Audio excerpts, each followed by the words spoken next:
If you like UConn this weekend, UConn's laying 5.5. Amal, Final Four favorites of 5 points or more. 18-3 straight up, 12-8-1 ATS. That's 60% over the last 23 years. So again, teams that are favored by 5 or more in the Final Four, 18-3 straight up, 12-8-1 ATS. 60% is a good clip. ATS 18-3 straight up. Go ahead. I'll give you 2 of the losses: Gonzaga against UCLA in the overtime, and then 0-4 Duke, Connecticut, when Chris Duhon hit the 35-footer, banked it in at the buzzer. I think the game was 4, and it went down to 1 on that one. And those are 2 of the losses. I mean, think about those situations. Those are flukes that you're getting beat on. The Zags could have covered potentially in overtime against the Bruins. So, to me, you said it so succinctly earlier before we went to break. Pick the side you think's going to win. You think it's Miami? Hell, go money line. If you like FAU, go money line. And we've seen it throughout this tournament. Just pick the side that you believe is going to win the game and go with it.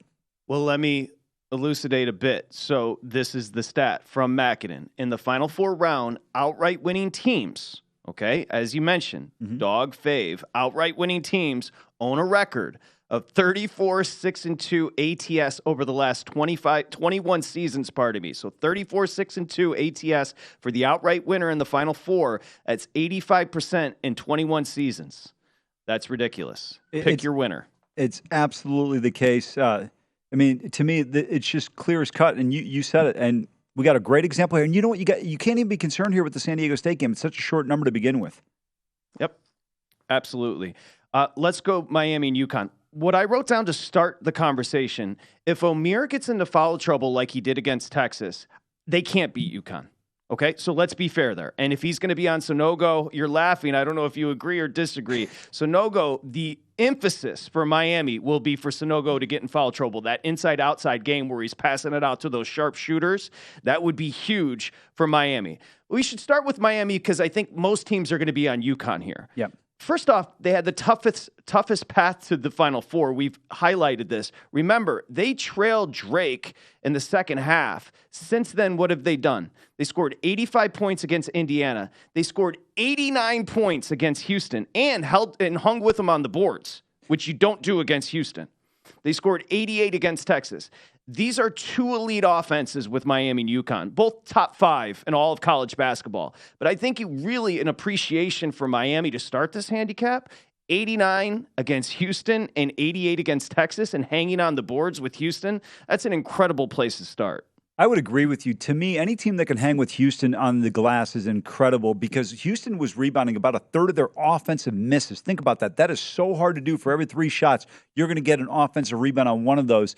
You mentioned it. Their guard play is outstanding. Pack, Wong. You also mentioned Omier's got to stay out of foul trouble. The reason I was laughing when you said if Omier gets into foul trouble, it's going to be like the Zags second half game. You're going to make plans to do something else. The game's going to be absolutely blowout city. I just don't see how they can slow down Sonogo or Klingon inside. And then my personal feeling is, maybe you disagree. I know we had a couple of guests on this week, and Andy talked about he thought Sonogo was the best player. Jordan Hawkins has been lights out to me. This run for him reminds me of what we saw with Ben Gordon with Emeka Okafor when UConn won the national title. Gordon couldn't miss. I remember the game down in Phoenix against Alabama. He hit six 3-pointers, I think 5 in the first half. This is how good this team has been. I thought Miami might have an advantage at the free throw line, Patrick. 78%, one of the top teams in college basketball. Huskies are 76%. I mean, it's just ridiculous how good this team is across the board. Who do you want going in line if you're UConn? Hawkins, 89%. They are without deficiencies. I don't know why this team went 7 losses in conference play. It doesn't really matter. Danny Hurley is 80 minutes away from becoming a national champion.